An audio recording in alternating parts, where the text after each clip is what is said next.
একটাই স্ট্রাগলের কথা বলবো, মাধ্যমিকে যখন আমার প্রথম রেজাল্ট বেরিয়েছিল 672 হয়েছিল, তারপরে সেই নিয়ে আমার মা বাবা বা উনি স্যার যে দাঁড়িয়ে আছেন সবাই হাইকোর্টে প্রচুর ছোটাছুটি করেছেন, আরটিআই হয়েছিল, হাইকোর্টে মামলা, প্রায় প্রতিদিনই হাইকোর্টে হয়তো যেতে হতো বা উকিলের সাথে দেখা করতে যেতে হতো। সেই স্ট্রাগলটাই আমাকে হয়তো ভেতর থেকে উদ্বুদ্ধ করেছে এরকম একটা রেজাল্ট করার জন্য। মনে মনে খুব কষ্ট পেয়েছিল সেই দিন মাধ্যমিকে যখন র্যাঙ্কটা আসেনি।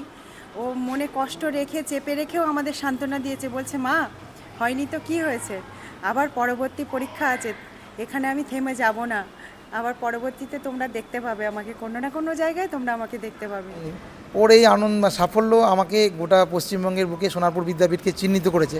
এর জন্যে আনন্দের ভাষা নেই, আমি আপ্লুত এবং ওর কাছে আমি কৃতজ্ঞ যে সোনারপুর বিদ্যাপীঠকে এরকম উচ্চতায় পৌঁছে দেওয়ার জন্য। চেয়েছিলাম, চাওয়ার থেকেও অনেক বেশি পেয়েছি। মায়ের চোখে কিন্তু জল। নামটা শোনার পরে এত খুশি হয়েছি, ভাবতেই পারিনি। আবার বলছি যে এটা কি সত্যিই শুনলাম, তোর নাম বললো। স্কুলের পরীক্ষা হয়তো মাঝে মাঝে নাম্বার কম টম একটু হতো, সেইগুলোর সময় একটু আক্ষেপ হতো, কিন্তু সেইভাবে বকা নিয়ে কোনো স্যারের উপর অভিমান বা সেরকম কিছু নেই।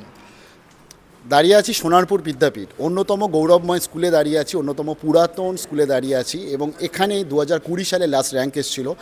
5টা বছর কেটে গেছে, 2025-এ ফাইনালে কিন্তু চলে এসছে র্যাঙ্ক, এবং অল ওভার ওয়েস্ট বেঙ্গলে 5th হয়েছে।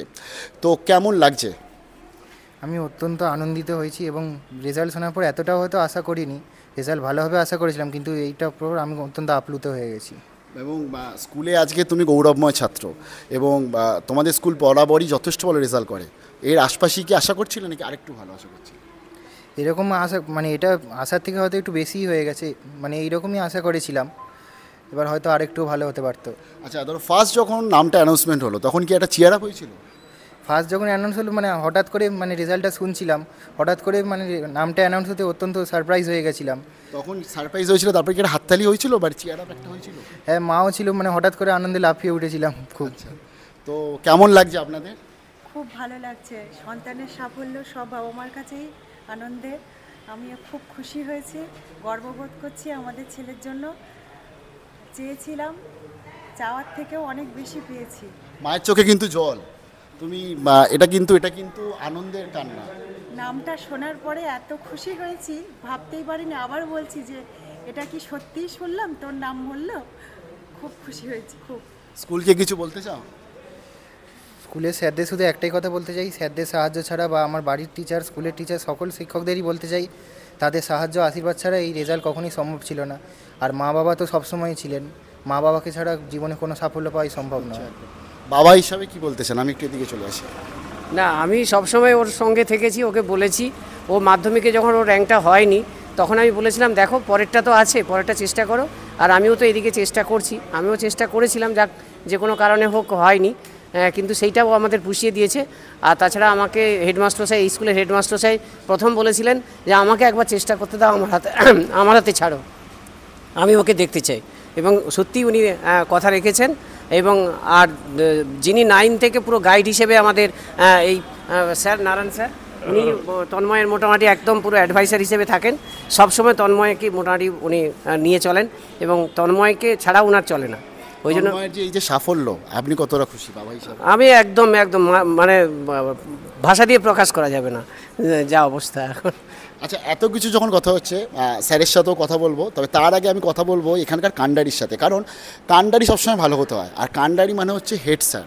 আজকে আমাদের যিনি হেড স্যার রয়েছেন তার সাথে কথা বলবো, কারণ তার গাইডেন্স ছাড়া কিন্তু এই রেজাল্ট অসম্পূর্ণ, এটা সবাই মানবে। স্যার কেমন লাগছে? আমার অসাধারণ লাগছে, বিশেষ করে তন্ময়ের মতো একটি ছাত্রের কাছ থেকে যখন এরকম রেজাল্ট আমি পেয়েছি, আমি ভাষায় প্রকাশ করতে পারবো না। ছাত্রছাত্রীরা আমরা প্রতি বছরই পাই, প্রচুরই পাই, কিন্তু এরকম ওবিডিয়েন্ট সমস্ত বিষয়ে ছাত্রছাত্রীদের মধ্যে থেকে ওকে আমাদের আলাদা নজর প্রথম থেকেই ছিল। মাধ্যমিকেই ও র্যাঙ্ক হওয়ার কথা ছিল, কিন্তু একটা কারণে ওটা হয়নি, যেটা মানিকবাবু বললেন। তো তখনই আমি ওনাকে বলেছিলাম যে ওকে ছাড়ুন, উনি ছেড়েও ছিলেন, এবং প্রথম দিন থেকে ও তার প্রতিভার বিকাশ দেখিয়েছে। শুধুমাত্র যে উচ্চ মাধ্যমিকে 5th হয়েছে তাই নয়, ওকে আমরা স্কুল থেকে যে কম্পিটিশনে পাঠাতাম প্রত্যেকটা যাতে ওর দাগ ফেলতো, এবং ওর এই আনন্দ বা সাফল্য আমাকে গোটা পশ্চিমবঙ্গের বুকে সোনারপুর বিদ্যাপীঠকে চিহ্নিত করেছে।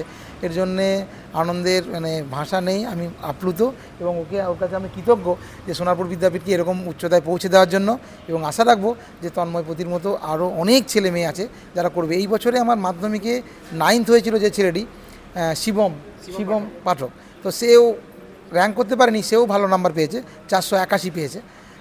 ওদের মধ্যে একটা সুন্দর কম্পিটিশন, সুস্থ কম্পিটিশন ছিল এবং আস্তে আস্তে করে ভালো করেছে। তন্ময় পতির বিষয়ে আমার আর বিশেষ কিছু বলার নেই। বেস্ট স্টুডেন্ট, খুব ভালো স্টুডেন্ট, এবং আমি আশা রাখি ও নিটেও ভীষণ ভালো ফল করবে, ভীষণ ভালো ফল করবে। জয়েন্টে তুমি কত পার্সেন্টাইল পেলে যেই মেইনসে? যেই মেন্সে 99.46 পার্সেন্টাইল হয়েছিল। তাহলে অ্যাডভান্সও বসবে? হ্যাঁ, অ্যাডভান্স 18 তারিখ রয়েছে, বসবো। আর নিটটা কেমন দিলে? নিটে এখনও অবধি মানে কোশ্চেন যেরকম লেভেলে কঠিন হয়েছিল সেই অনুযায়ী মনে হচ্ছে পরীক্ষা ভালোই দিয়েছে, এবার দেখা যাক। তুমি ভালো দিয়েছো মানে ভালোই হয়েছে। অল ইন্ডিয়াতে 100-এর মধ্যে র্যাঙ্ক এসে যাওয়ার সম্ভাবনা আছে, যা করেছি। আমরাও প্রে করছি সবাই। ভবিষ্যতে কি হতে চাও? ভবিষ্যতে ডাক্তারি ইঞ্জিনিয়ারিং দুটো পরীক্ষায় যেহেতু ভালো হচ্ছে, এবার দেখবো যেটা কেরিয়ার অপশন বেটার মনে হবে সেইটা পড়বো। আচ্ছা, এবার একটা অন্য কোয়েশ্চেন করছি। পাশে হেড স্যার আছে সেটা ভেবো না, ভাবো হেড স্যার নেই। স্কুল বাঙ্ক করেছিলে কোনো দিন? স্কুলে হয়তো একটু কমই আসতাম, প্র্যাকটিক্যাল ক্লাসগুলো মেনলি করতাম, কারণ মানে সেলফ স্টাডিটা একটু বেশি করতে হতো, সেই অনুযায়ী মানে বাঙ্ক ঠিক নয়, মানে পড়াশোনার জন্যই হয়তো স্কুলটা একটু কম আসতাম। আচ্ছা, স্কুলে কোনো স্যার ধরো কোনো সময় বকেছিল, আজকের কিন্তু যার জন্য তোমার সাফল্য রয়েছে, তো সেই সময় অনেক সময় অভিমান হয় আমাদের ছোট ছোট বিষয়, তো সেরম কোনো স্মৃতি বা কোনো কিছু আছে? না, সেরম কিছু হয়নি, তো স্কুলের পরীক্ষা হয়তো মাঝে মাঝে নাম্বার কম টম একটু হতো, সেইগুলোর সময় একটু আক্ষেপ হতো, কিন্তু সেইভাবে বকা নিয়ে কোনো স্যারের উপর অভিমান বা সেরকম কিছু নেই। এক্সট্রা কারিকুলার অ্যাক্টিভিটি সব কিছুতে অ্যাটেন্ড করতে?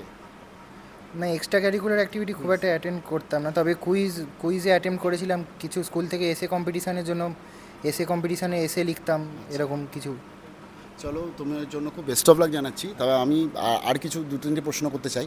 ফার্স্ট অফ অল হচ্ছে, দেখো এখন যারা 26-এ পরীক্ষা দেবে তারা সেমিস্টারে পরীক্ষা দিচ্ছে, সেপ্টেম্বরে পরীক্ষা, ফেব্রুয়ারি পরীক্ষা, একদম সময় নেই, তাদের কিন্তু সাজেশান দিতে চাও? শুধু একটাই কথা বলবো যে টেক্সট বইটা ভালো করে পড়তে, এবং নির্দিষ্ট সময়, সব সময় যে দিনে 12 ঘন্টা 14 ঘন্টা পড়তে হবে এরকম কথা নেই, কিন্তু যখন পড়বো সেটা সঠিকভাবে পড়তে হবে, টেক্সট বইয়ের উপর ফোকাস করতে হবে। আর এখন যেহেতু সেমিস্টার হয়ে একটা সেমিস্টার পুরো এমসিকিউর উপর, সেটা কম্পিটিটিভ পরীক্ষার জন্য আরও সুবিধাজনক, তাই যারা কম্পিটিটিভ জন্য প্রিপারেশান নেবে তাদের জন্য ওটা ভালোই হবে, তাই তাদেরকে বলবো শুধু টেক্সট বইটা ভালো করে ফোকাস করো, আর কম্পিটিটিভের যে প্রিপারেশান সেটাকেও সলিড করো, দিলে সেমিস্টারেও ভালো রেজাল্ট আসবে। একদম। আচ্ছা, বাবা মা তো অনেক স্ট্রাগল করে বাচ্চাদের ওপর, সন্তানের ওপর, এমন কোনো স্ট্রাগল মনে আছে যেটা এডুকেশনের জন্য, পড়াশোনার জন্য বাবা মা করেছে, এবং তোমার মানে সেই দিনটা তোমার ধরো বাবা মা সেই স্ট্রাগলটা দেখে তোমার খারাপ লেগেছিলো বা চোখে জল চলে এসেছিলো, বাট আজকের দিনে কিন্তু তুমি তার সাফল্য, কোনো স্ট্রাগল কিছু মনে আছে? একটাই স্ট্রাগলের কথা বলবো, মাধ্যমিকে যখন আমার প্রথম রেজাল্ট বেরিয়েছিল 672 হয়েছিল, তারপরে সেই নিয়ে আমার মা বাবা বা উনি স্যার যে দাঁড়িয়ে আছেন সবাই হাইকোর্টে প্রচুর ছোটাছুটি করেছেন, আরটিআই হয়েছিল, হাইকোর্টে মামলা, প্রায় প্রতিদিনই হাইকোর্টে হয়তো যেতে হতো বা উকিলের সাথে দেখা করতে যেতে হতো, সেই স্ট্রাগলটাই আমাকে হয়তো ভেতর থেকে উদ্বুদ্ধ করেছে এরকম একটা রেজাল্ট করার জন্য। এবং বাবা মাকে প্রত্যেক দিন দেখতে তো যে তারা এত স্ট্রাগল করছে, তার জন্যই তুমি এত পড়াশোনায় মনোযোগ দিতে পেরেছো। হ্যাঁ, আমি সবসময় চেষ্টা করেছি, বাবা মায়ের মনের মধ্যে একটা আশা সবসময় ছিল, হয়তো মাধ্যমিকে সেটা পূরণ করতে পারিনি, কিন্তু উচ্চ মাধ্যমিকে সেটা পূরণ করতে পেরেছি, সেই স্ট্রাগলের মূল্য দিতে পেরেছি, তাই জন্য আমি অত্যন্ত খুশি। আচ্ছা, আমি আরেকবার মায়ের কাছে যাব এবং বাবার কাছেও যাব, তো আজকের ও যে স্ট্রাগলের কথা বলছে, আপনাদের কিছু মনে পড়ে সেই দিন?